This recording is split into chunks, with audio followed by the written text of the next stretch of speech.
How important is cardio when it comes to martial arts training? Stay tuned to find out.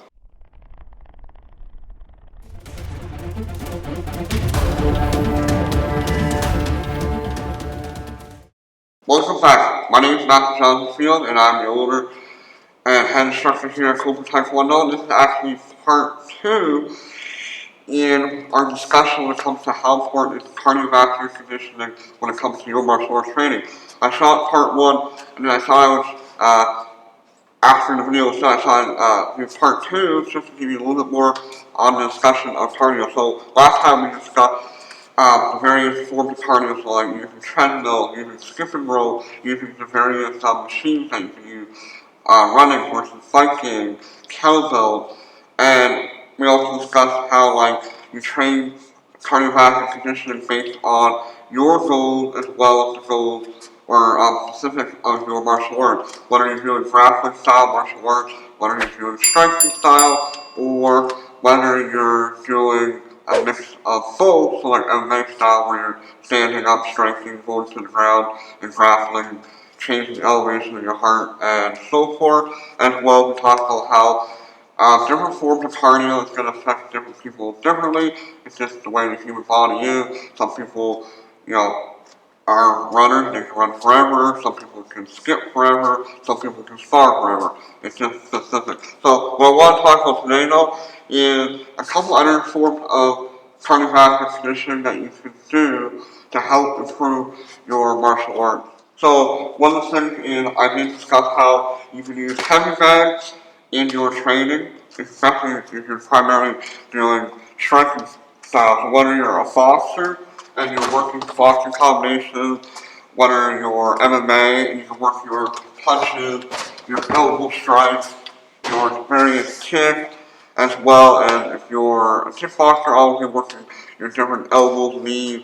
If you're more of a self-defense based martial art, you can do all your various self-defense strikes that you normally wouldn't do in a lot of combat, like wrist hand, using your fingers, palm strike, different angles that they don't, different angles of elbows they don't allow in competition, knee strikes, working the groin strikes, and stuff like that. And so you use that. Now, as well, you can also use the MMA or ground and pound bags that lay on the ground, and you're primarily mounted, side mount, knee on belly, even in the guard, you're doing a very strength and transition, which will not be excellent form of cardio as well. And like I discussed in the last video, when it comes to cardio, you want to train endurance cardio where you're going for a prolonged period of time, so yes, your heart rate is elevated, but it's not like super up there where you're going to burn out real quick.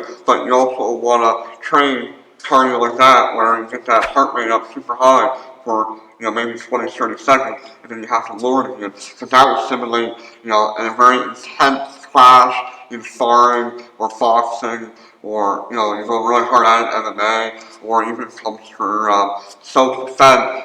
A lot of times when people get into self-defense situations, their heart rate spikes real high, and they're not used to that. So training for that is extremely important. But also, it's not using like bags and MMA bags. You can also do cardiovascular classes, which I didn't mention in the last one. Now, what Ma'am Cheryl started out with, for instance, I'm going to use her as an example. She started out when she first started her martial arts training, or kind of second round of martial arts training, in fitness kickboxing. Now, I'm not talking about the ones where you're just kind of doing your punching, kicking in the air, like maybe like the old Taekwondo style or cardio kickboxing, which are great forms of cardio. But if you want to have an even better form of cardio and you want to get some conditioning for striking and also develop some power, is doing a fitness kickboxing class that we have where you're actually using MMA bags, you're using, the heavy bag, MMA bag, kettlebell, bodyweight exercises, skipping rope, running, and all that stuff. A good mixture of various conditioning in your fitness kickboxing. That, to me, is a little more proficient or efficient way of working out, and it's going to help with your conditioning, especially strength training. So there is a big difference in intensity as well. go as intense when you're punching in the air versus when you're trying to punch a bag, MMA bag, or even hitting the mitts or Taekwondo towels or shields or a sparring partner. You're going to go more intense because there's something to hit. It becomes a challenge versus punching in the air. It's right? It's like how I feel about running sometimes where it's like I'm running for a distance and not getting anywhere. Some people love it, right? But yeah, like, working fitness kickboxing is an excellent addition to your martial arts. So hopefully, if you're at a school where they have that, especially if you're just more of a recreational martial artist, not so much a competitor, fitness kickboxing does kind of give that little extra. I know a lot of our black belts here at Cobourg Tae Kwon Do, they actually use our fitness kickboxing as well as their conditioning routine when they're training towards their next black belt because they know they have to have really good cardio both for a long third period of time as well as short intense period of time as well. We really mix that up when we do our 10-hour black belt testing. As well as like any of our students that do compete, they do need that little extra cardio. So kickboxing is one of the ways that they can do that. Besides all the other ways they can do outside of class. Again, you gotta kinda figure out what your goals are. Are you just doing it for recreation? Are you doing it for health?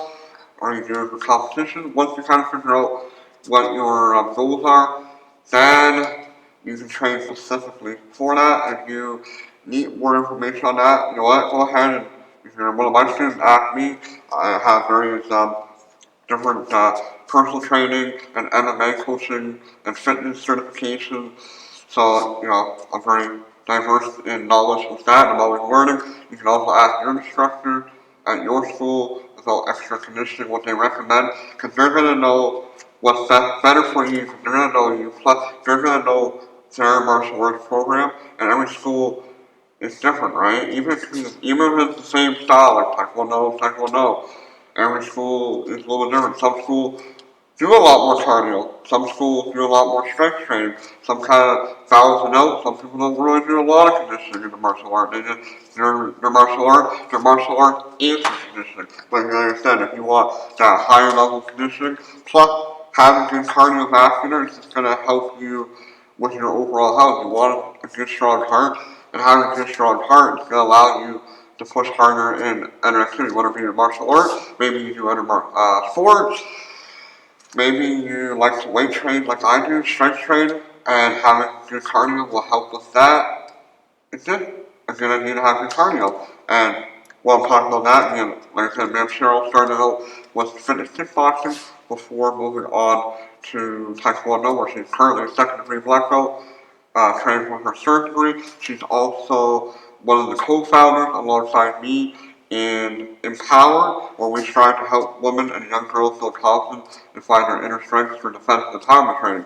You can actually go ahead and check out our YouTube channel that has self-defense, kickboxing, boxing, network, self-defense tips, some workouts, and so on. You can check them out. I'll put the link in the description below. So make sure you go ahead and check that channel out. Subscribe to this channel. Check out CobourGTaekwondo.ca, and I'll see you in another video.